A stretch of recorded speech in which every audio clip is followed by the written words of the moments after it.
ரிங்கி குருவி காட்டுக்கு நடுவுல இருக்கிற ஒரு ஆலமரத்துல தான் வாழ்ந்துகிட்டு இருந்துச்சு.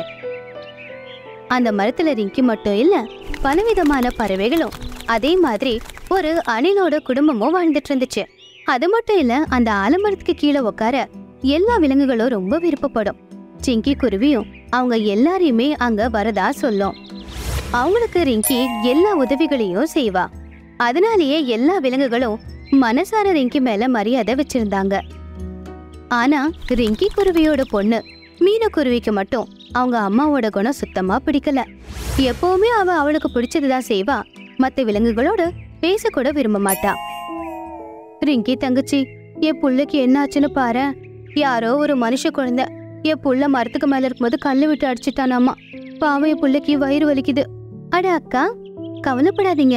என் குழந்தை கஷ்டப்பட்டாலும் அதையும் என்னால பாத்துட்டு இருக்க முடியாது.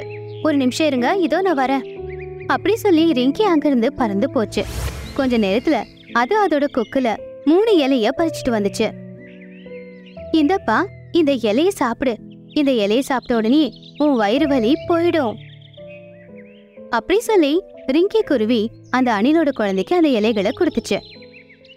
அப்போ அந்த அணில் குட்டி சொல்லிச்சு, ஆனா அம்மா, இது ரொம்ப கசக்குதுமா. வலி ரொம்ப அதிகமா இருந்துச்சு. அதனால கசப்பா இருந்தாலும் அந்த இலைகளை அந்த அணில் குட்டி சாப்பிட்டுச்சு. அதுக்கப்புறம் கொஞ்ச நேரத்துல அதோட வயிறு வலி எல்லாமே பறந்து போச்சு. அட அம்மா, இப்போ என் வலி எல்லாமே மறைஞ்சு போயிடுச்சு. Thank you Rinki aunty. இந்த அம்மா வேற எத்தனை தடவை சொல்றது, சும்மா எல்லாருக்கும் உதவி செஞ்சு உன்னுடைய டைமை வேஸ்ட் பண்ணாதம்மா அப்படின்னு. அடுத்த நாள் மீனு குருவி வெளியே போச்சு. ஒரு மரக்கிளையில உட்காந்து யோசிச்சுக்கிட்டு இருந்துச்சு. அந்த ரகசியமான காட்டு பகுதிக்கு நம்ம காட்டுல இருந்து யாரும் ஏன் போறதில்ல? இன்னைக்கு பேசாம நான் அங்க போய் பாக்குறேன். அப்போ அந்த மரத்துல உட்கார்ந்திருந்த மோட்டு குரங்கு சொல்லுச்சு, அங்க போறதுக்கு யோசிச்சு கூட பார்க்காத. எத்தனை பேர் அங்க போனாங்களோ அவங்க திரும்பி வரவே இல்லை. அங்க போன உயிருக்கே ஆபத்து. மீனும் வாய் மூடு. ஒரு குரங்கா இருந்துகிட்டு இவ்வளவு அழகான குருவி கிட்ட பேசுறதுக்கு உனக்கு தைரியம் எப்படி வந்துச்சு? மீனு ரிங்கியோட பொண்ணு. அதுக்கு தான் சொல்லிக்கிட்டே இருக்கேன், அவங்க யாருக்குமே கேடு பண்ண மாட்டாங்க. போதும் போதும், எங்க அம்மாவுக்கு தான் அறிவில்ல. சும்மா எல்லாருக்கும் உதவி செஞ்சு டைமை வேஸ்ட் பண்ணுவாங்க. நான் ஒன்னும் அவங்கள மாதிரி கிடையாது அப்படி சொல்லி அவ அந்த ரகசிய காட்டு பகுதி பக்கமா போனா. அங்க இருக்கிற பலவிதமான மரங்கள், பழங்களை இதுவரைக்கும் மீனு குருவி பார்த்ததே கிடையாது. அது மட்டும் இல்ல, அங்க ஒரு நல்ல மனமும் வந்துச்சு. ஆஹா, இந்த மனம் எவ்வளவு நல்லா இருக்கு. இனி யாரு கூடவும் நான் வாழ வேண்டிய அவசியம் இல்ல. தனியா பேசாம இங்கேயே வாழ்ந்துடலாம். அப்போ ஒரு நீல நிற பழம் இருக்கிற மரத்தை அது பார்த்தது. உடனே அந்த மரத்துல போய் உக்காந்தது. அட, நீல கலர் ஆப்பிள நான் இது வரைக்கும் பார்த்ததே இல்ல. இத முதல்ல சாப்பிட்டுதான் பார்க்கணும் அப்படி சொல்லி அவ அந்த நீல நிற ஆப்பிள சாப்பிட்டா. அது எந்த அளவுக்கு டேஸ்டா இருந்துச்சுன்னா அந்த மொத்த பழத்தையுமே அது சாப்பிட்டுச்சு. ஆனா சாப்பிடுற அவசரத்துல அது கவனிக்கல. அதோட நாக்கு, கொக்கு எல்லாமே நீல நிறத்துக்கு மாறிடுச்சு. நல்லா இருக்கு. இனி இந்த காட்டுல வேற என்னெல்லாம் இருக்குன்னு போய் பார்க்கணும் அப்படி சொல்லி அவ முன்னாடி போனா. அப்போ ஒரு பெரிய கழுகு அவளை பார்த்து சொல்லுச்சு, அரே வா, நீல கொக்கு இருக்கிற பறவை. இதோட கறி ரொம்ப டேஸ்டியா இருக்கும். இந்த பக்கம் மோட்டு குரங்கு ரிங்கி பறவை பக்கத்துல வந்துச்சு. அது பார்க்க ரொம்ப பதட்டமா இருந்துச்சு. என் பொண்ணு எப்ப பார்த்தாலும் என்கிட்ட சொல்லாமையே தான் வீட்டை விட்டு வெளியில போயிடுறா. காடு முழுக்க தேடிட்டேன், ஆனா அவளை எங்கேயுமே காணோம். அட ரிங்கி பறவை, உங்க மீனும் ரகசியமான அந்த காட்டுக்கு போயிருக்காங்க. என்ன சொல்றீங்க?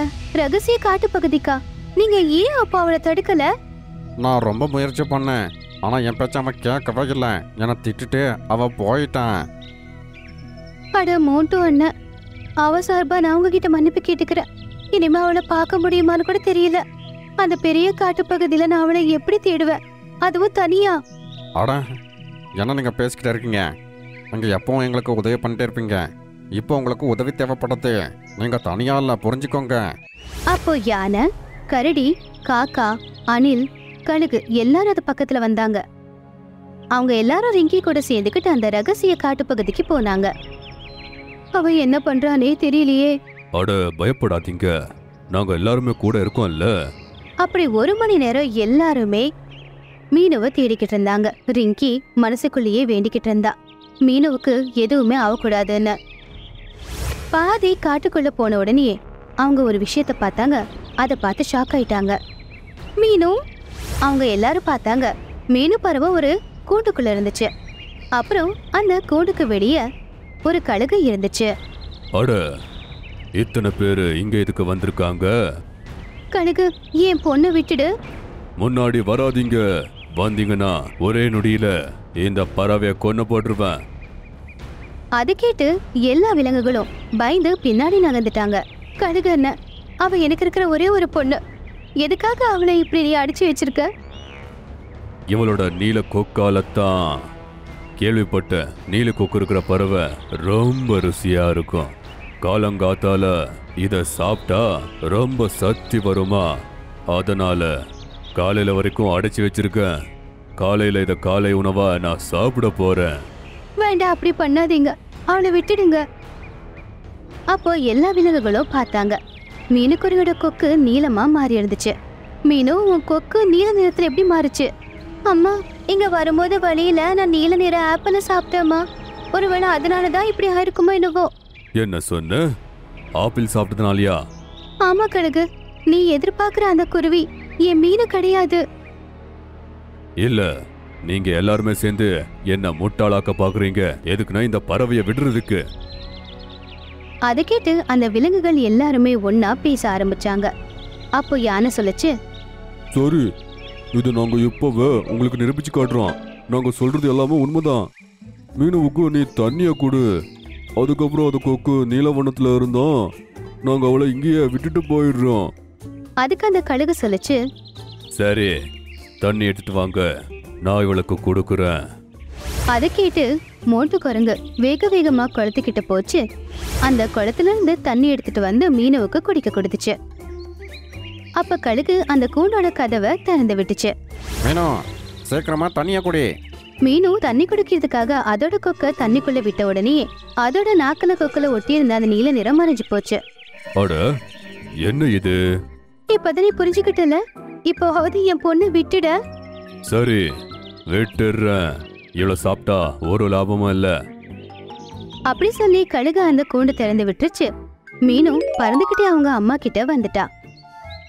உங்க அம்மாவோட நல்ல மனசால மட்டும்தான் உன்னை நாங்க எல்லாருமே காப்பாத்த வந்தோம். இல்லைன்னா அங்கார பிடிச்சவன எதுக்கு காப்பாத்தணும்? யாருமே காப்பாத்த மாட்டாங்க.